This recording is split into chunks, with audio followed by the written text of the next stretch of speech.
Today, I, Mobutu, has taken over as your country's head of state. Hear my words, for they carry the weight of our ancestors and the future of our people. Our kingdom stands with our trade with the world, but we bow to no one. They tell us to be patient, to wait.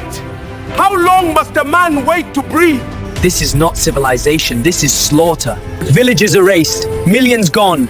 If Europe has a conscience, it must hear this. Power is not taken by force alone. It is kept by wisdom.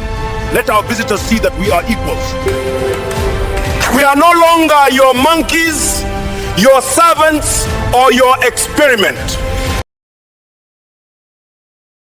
Imagine a country the size of Western Europe, home to the second largest rainforest on Earth, vast rivers, and minerals that power the modern world: cobalt, copper, coltan, diamonds, gold.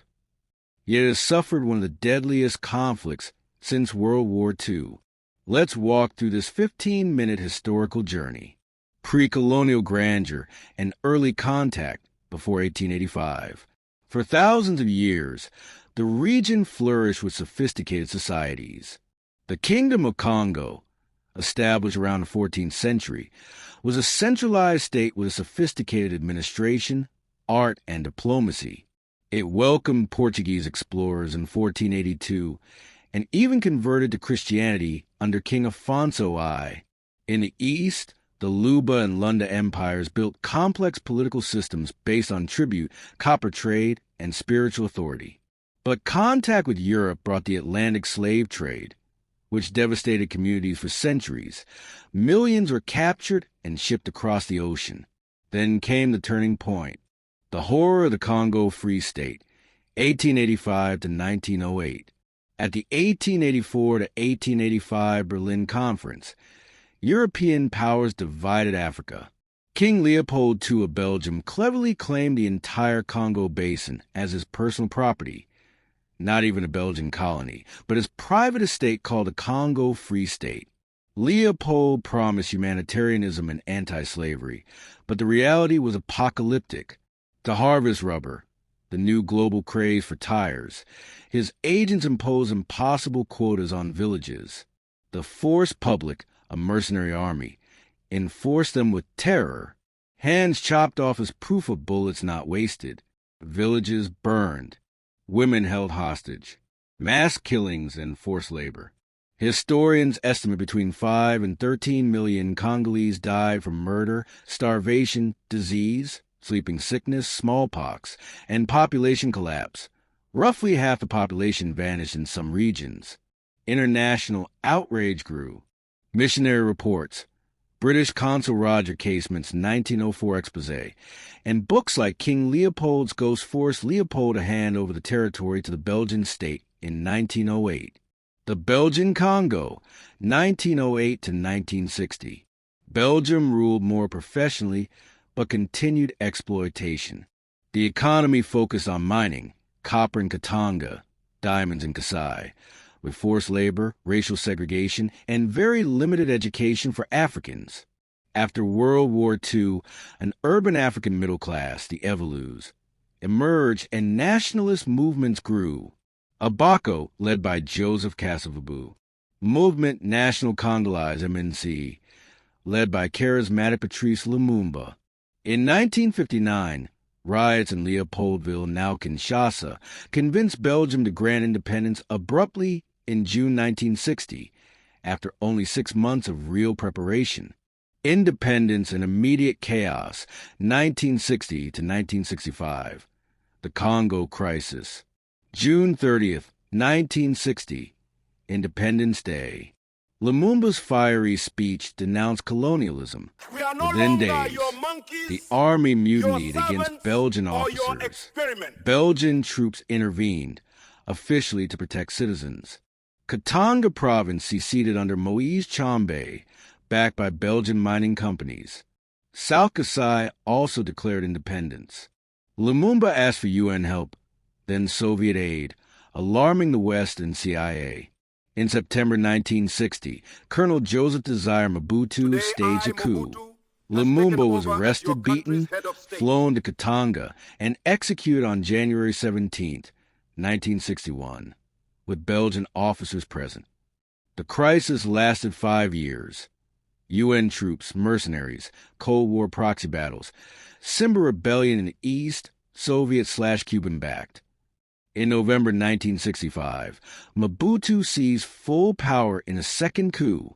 Mobutu's long dictatorship, Zaire, 1965 to 1997.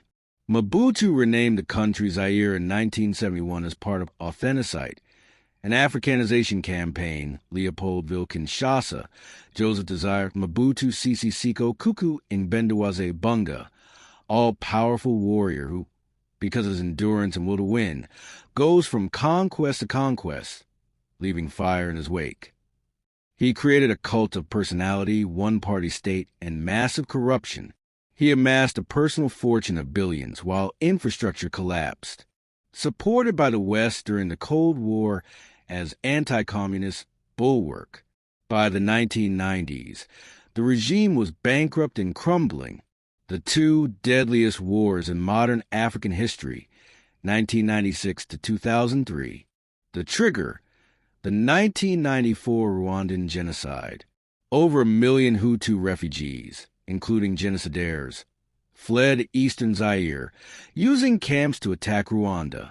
In 1996, Rwanda and Uganda backed a rebellion led by Laurent Desire Kabila, First Congo War. They overthrew Mobutu in May 1997.